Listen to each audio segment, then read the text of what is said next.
Here we are, guys, outside the Amazon warehouse. So a common question we get often asked is, what is Amazon Flex? What is all this all about? Because it's only sort of come out, just recently, right?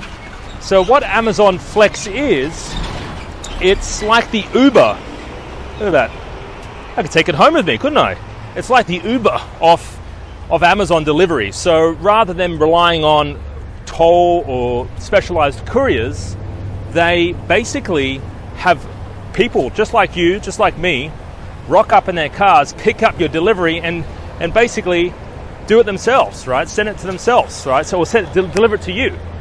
And it's their dedication to customer service, right? Because they've only just introduced this recently for Sydney and Melbourne, and already there's a lot of interest, right? So it's kind of like they pick up the delivery, they send it directly to you because they want faster delivery. No other company, as far as I know, is investing in something like this, an actual Uber for deliveries of parcels, all right? So anyway, guys, that's it. That's what Amazon Flex is all about.